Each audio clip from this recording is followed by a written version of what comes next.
duulaanka ay ciidamada Ruushku ku qaadeen dalka Ukraine ayaa maanta galay maalintii 12aad iyadoo oo weli xukuumadda Moscow aanay samayn natiijo la taaban karo.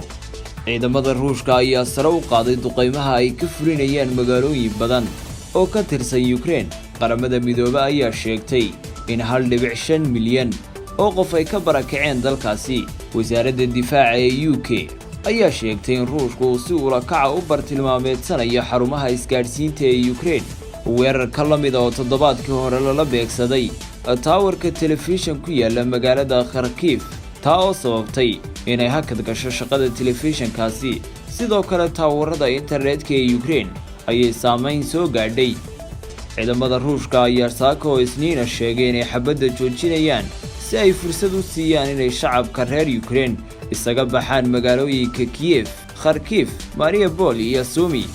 magaalada Mariupol ee ku taala xeebta koonfureed ayay shalay markii labaad ku guuldareysteen dadaalkii shacabka magaaladaasi looga saari lahaa kadib markii ay jabtay xabad joojintii ay ku dhawaaqeen Ruushka iyo Ukraine. Ruushka ayaa sheegay inay dhawaan bilaabi doonaan howlgal ay gudaha ugu galayaan caasimadda Ukraine ee Kiev. arrintani oo sare u qaaday tirada dadka maanta isaga qaxaya magaaladaasi.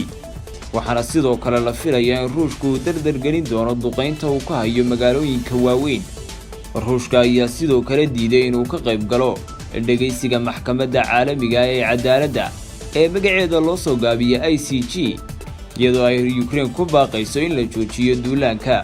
safiirka Ruushka ee Hague ayaa muujiyay in dowladdiisu aanay doonayn inay ka qayb gasho dacwadda maxkamadda. garsooraha maxkamadda sare ee qaramada midoobay ayaa sheegtay inay ka xun tahay in Ruushku uu diido inuu ka soo muuqdo maxkamadda.